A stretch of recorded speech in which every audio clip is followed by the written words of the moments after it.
like sat in my feelings. I journaled a little bit. I wanted to see where my mind would take me. So I sat down by the water and I had my journal open and I just was listening to the sounds. I was listening to the waves crashing against the shore. I was listening to the train that was coming in. I was listening to the plane that was flying over me. I was listening to people and kids playing and people walking, just like being present. And I think that that was so helpful to finally figure out, like, how do I overcome it being like feeling like an imposter? When I heard the waves crashing against the shore, I was just thinking that this is my life. I was thinking about, like, these waves are the thoughts of other people. So the thoughts of, how can you make this a full-time job? Like, nobody's gonna book with you. Your prices are too high. This is an oversaturated market. There's so many other photographers out there, photographers that charge less. Like, all of those thoughts were the waves, and they were coming in and crashing to shore.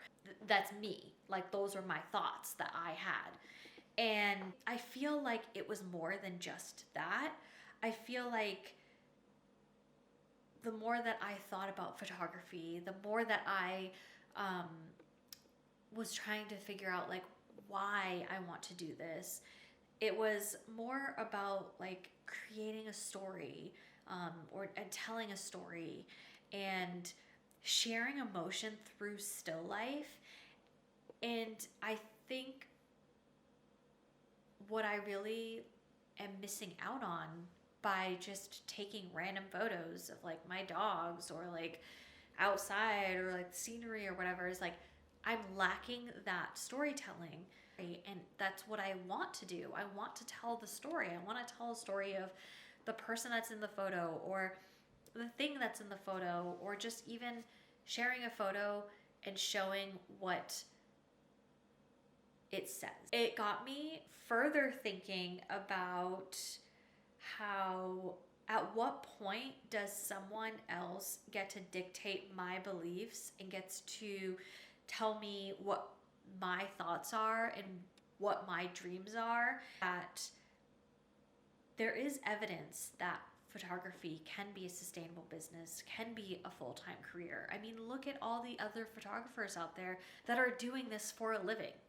That is evidence that you can make it happen. As I was sitting there, like, thinking of my life, thinking of why I want to do this, thinking of all of the negative thoughts that people perceive somebody who wants to start a photography business, and listening to all the sounds and just being present, it really made me think of how much I don't want to live a mundane life.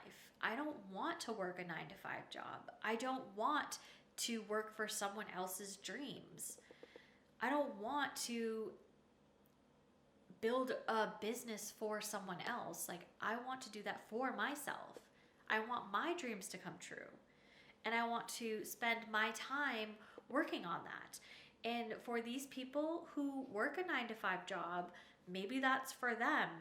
But for them to have these thoughts of, how can you do this? Like, how can you do photography full time? Like, it's not going to work out. Like, you're going to fail. Like, for these people to have these thoughts, yet they're not going out of their way to work for themselves or to work for their passion.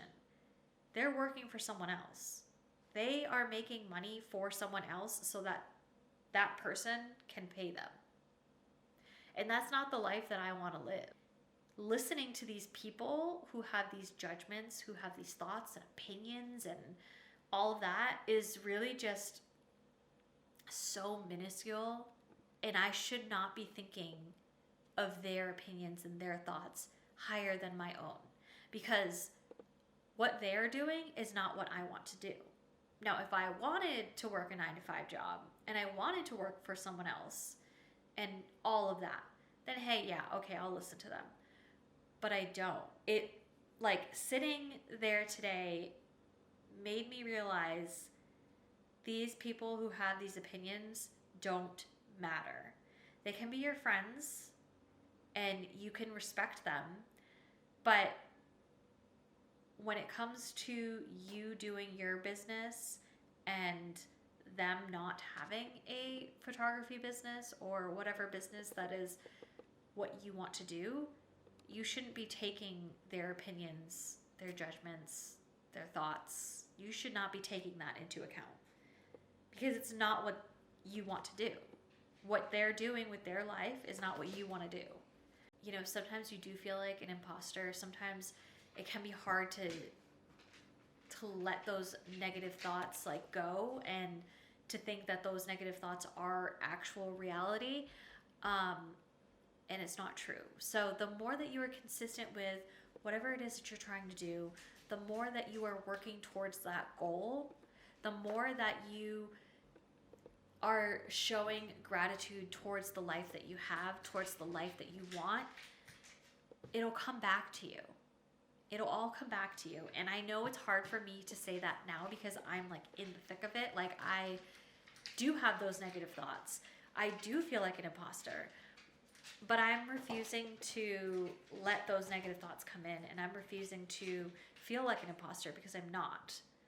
I'm working towards a goal, and I have to remind myself that, which is why I'm making this video, because I know that it'll help someone else out there as well.